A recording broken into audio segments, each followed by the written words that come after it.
அனைவருக்கும் வணக்கம்.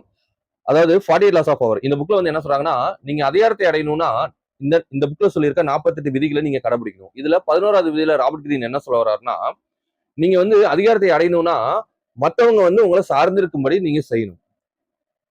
அதுக்கு வந்து ஒரு சில இது சொல்றாரு. என்னன்னா, நீங்க ஒரு ஒரு தலைவர் கீழ வேலை பார்க்குறீங்கன்னு வச்சுக்கோங்களேன். அந்த தலைவர் வந்து உங்கள வந்து சார்ந்திருக்கும்படி செய்யணும். அதாவது நீங்க இல்லாம அவர் வேலை ஆகாது அப்படிங்கிற மாரி செய்யணும்.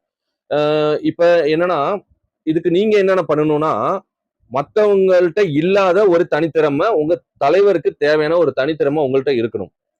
எப்படின்னா, எப்படி சொல்றது? மத்தவங்களுக்கு வந்து என்னதான் அவங்கள ரெடி பண்ணாலும் வந்து, உங்களால செய்ய முடிஞ்ச சில வேலைகள வந்து அவங்களால செய்ய முடியக்கூடாது. அந்த அளவுக்கு உங்களுக்கு ஒரு திறமை இருக்கணும். அதே மாரி மந்தையில இருக்க ஒரு மந்தையிலருந்து பிரிஞ்சு நிக்கிற தனி ஆடு மாரி தனி திறமை இருக்கணும். அதாவது எப்படின்னா, ஸ்பெஷல் கேரக்டர்ஸ் ஸ்பெஷல் எப்படி சொல்றது? ஸ்பெஷல் திறமைகள் வந்து இருக்கணும். இந்த மாரி இருந்தா தான் அந்த இடத்த வந்து நீங்க தக்க வச்சுக்க முடியும். நீங்க அந்த இடத்த தக்க வச்சுக்கிறப்ப, அதுல ஒரு லைன் சொல்றாங்க. என்னன்னா, ஆ "அரசனின் பின் நிற்கும் வேலைக்காரன் அரசனை இயக்குவான்" அப்படிங்கிறாங்க. அதாவது எப்படின்னா, நீங்க இல்லைன்னா அரசனால இயங்க முடியாது அப்படிங்கிற ஒரு இடத்த நீங்க உண்டு பண்ணிடணும். அப்ப நீங்க சொல்றத அரசர் கேட்பாரு. இதுதான் இந்த லைனோட இது.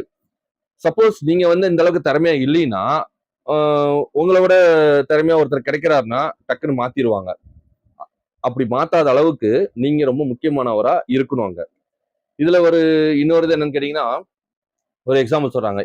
அதாவது இன்னொரு வே சொல்றாங்க. எப்படின்னா, அ பிரசிடென்ட் நிக்சன், அமெரிக்க பிரசிடென்ட்டா நிக்சன்ங்கிறவர் இருக்கிறப்ப, கிஸ்ஸிங்கர் அப்படிங்கிறவரு அவர் ஆபீஸ்ல இருக்காரு. நெறைய பேத்த வந்து அந்த ஆபீஸ்ல இருந்து வேலைய விட்டு அசால்ட்டா தூக்குறாங்க. ஆனா இவர தூக்க முடியல. ஏன்னா, இவர வேலைய விட்டு தூக்குனா, அதாவது இவரு வெளிய போனா நெறைய பிரச்சனை உள்ள வரும் அப்படிங்கிற ஒரு நிலைமைய இவரு உண்டு பண்ணி வச்சிருக்காரு. அதனால இவர் ரொம்ப முக்கியமான ஆளா ஆகுறாரு. அப்படிலாம் வந்து ஒரு முக்கியமான ஒரு பிரச்சனைகள வந்து நீங்க அதாவது எப்படின்னா, நிலைமைகள வந்து நீங்க உண்டு பண்ணி வச்சாதான், நீங்க வந்து அந்த இடத்துல சர்வைவல் ஆக முடியும். நீங்க அந்த இடத்துல சர்வைவல் ஆனாதான், உங்களுக்கு வந்து அந்த அதிகாரத்தை அடையற வாய்ப்பு வரும். இது மாரி சொல்றாங்க. இன்னொரு விஷயம் ஒண்ணு இருக்கு. என்னன்னா, நீங்க உங்க உங்க தலைவர் இருக்காருன்னு வச்சுக்கங்களேன். உங்க தலைவருக்கு நீங்க எப்படி முக்கியம் அப்படிங்கிற ஒரு வே இருக்கு. எப்படின்னா, ஒரு பாசம், பரிவு இந்த விதத்துல வந்து தலைவர் உங்கள சார்ந்து இருக்கிற மாரி இருக்கிறது வந்து ரொம்ப நாள் நீடிக்காது. ஆ இவன் பக்கத்துல இல்லைன்னா, நம்மளுக்கு வந்து பிரச்சனை வருமோ அப்படிங்கிற மாரி. ஆ அதாவது எப்படின்னா, இந்த பெர்சன் பக்கத்துல இல்லைன்னா, நம்மளுக்கு பிரச்சனை வரும். அப்படிங்கிற மாரி தலைவருக்கு உங்க மேல ஒரு பயம், பதட்டம் இருந்தா தான் நீங்க அதிக நாள் வந்து அங்க சர்வைவ் ஆக முடியும். பாசம், நேசம் அப்படிங்கிறதெல்லாம் வந்து அடிக்கடி மாறிட்டே இருக்கும். ஆனா இந்த பயம், பதட்டத்தினால தலைவர் வந்து உங்கள பக்கத்திலேயே வச்சிருப்பாரு. எப்படின்னா, இவன வெளிய விட்டா நம்மளுக்கு பிரச்சனை வரும். அப்படிங்கிற ஒரு இது இருக்கணும்.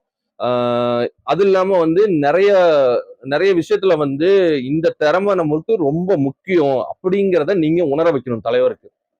ஒண்ணு அவரு வெளிய அனுப்பாதபடி சில பல சிக்கல்கள நம்ம உண்டு பண்ணி வைக்கணும். அந்த பயம், பதட்டம் அப்படிங்கிறத உண்டு பண்ணி வைக்கணும். இன்னொன்னு தனித்திறமைகள் இருக்கணும். இது 2ம் இருந்தா தான் நீங்க அந்த இடத்துல சர்வைவல் ஆக முடியும். அதே சமயம் நீங்க அதிகாரத்த அடைய முடியும். நன்றி.